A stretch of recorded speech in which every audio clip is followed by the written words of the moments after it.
Following on from my colleague, Senator Mullen, I got to talk about the democratic process.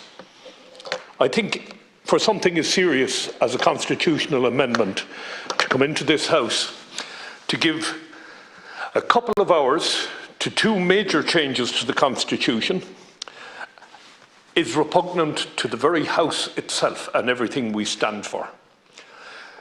One of your colleagues said in an interview this morning with me on a radio station that if we bring forward an amendment that you think has merit, that you'd accept it. And if you did, how are you going to square that circle?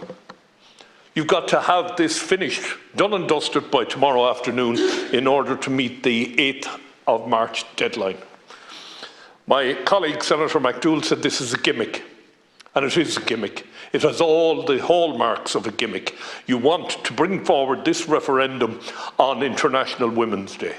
Why could it not have been debated properly in both houses and have it on the same day as the European elections and local elections? Why did it have to happen on the 8th of March? I want to congratulate the government, because the government now will turn Irish society into a polarised society once again on a constitutional referendum. My colleague Senator McGinn spoke here today about the hierarchy of families. Nobody in my lifetime has ever mentioned the hierarchy of families until today. I have never experienced or heard that term used ever in my life. Any family I have ever encountered in my life, whether they're single parent, cohabiting couples, gay couples or anything else, for me they constituted a family.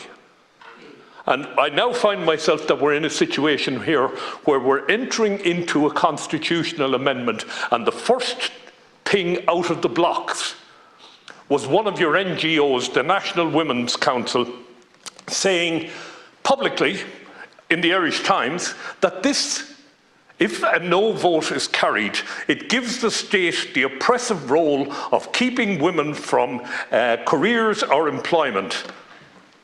Where is that coming from? Where is that coming from? How can the chair or the chief executive of an NGO come out and say something like this? Show me one instance in this country where a woman was prevented from pursuing her career. I would go back to the marriage ban and all of those things. That all passed. There is nothing. Miss Justice Denham, in her judgment, said that there is nothing in Article 41.2 that assigns women to a domestic role or in any way limits their access to a career. I can see the argument already starting. I can see friends falling out over this.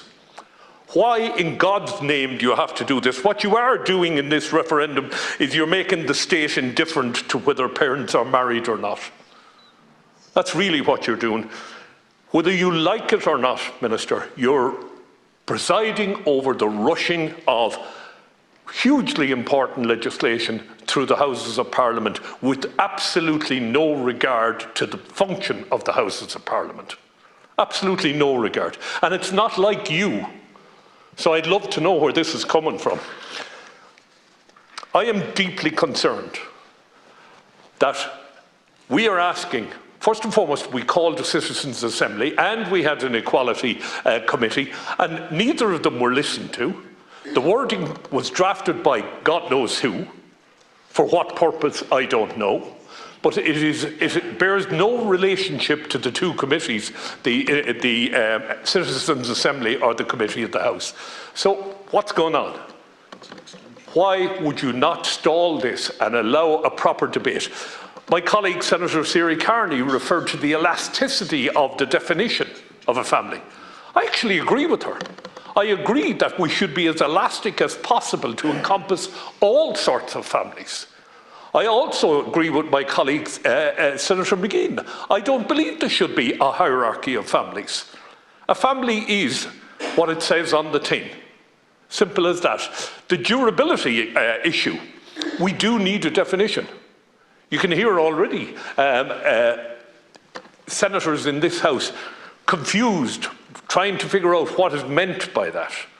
So you need to put a meaning on that. You need to, or are you going to do, as Senator Higgins suggested, drive innocent people with limited resources to the courts to get a definition?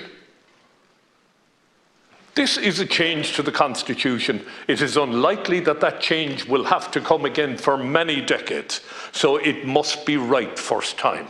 There are a number of amendments that have been placed down. Senator McDougall, for example, offers an amendment to the durable issue, which makes it perfectly clear, in my view. There are other amendments, a number of excellent amendments put down by the Civic Engagement Group. What is the rush? Why are we rushing this forward?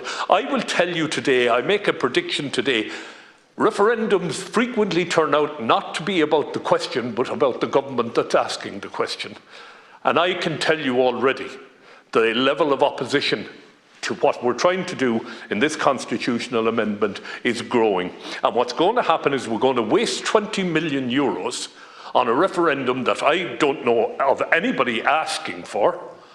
Perhaps you do, I don't, and it's going to fail. And both of them are going to fail. We'll talk about the other one, the carers one, later on. It'll fail because you're not trusted. People are asking, what is the rush? What are you afraid of in the debate? And I have to say, I could not, in my heart and my conscience, support this in its current form. I cannot support the lack of democratic debate, which is what we're about in this House. I cannot support a government that is so disregarding of the opinions of the elected members of both Houses that it will run through its own question to be put to the people. And I think the people will look in and say, what were they afraid of from their own members in the Oireachtas that has driven them to drive this through with such haste? So, Minister, I will be against this unless I hear something really earth-shattering over the next day and a half, and I can't see that coming. I'll leave it at that. Thank you.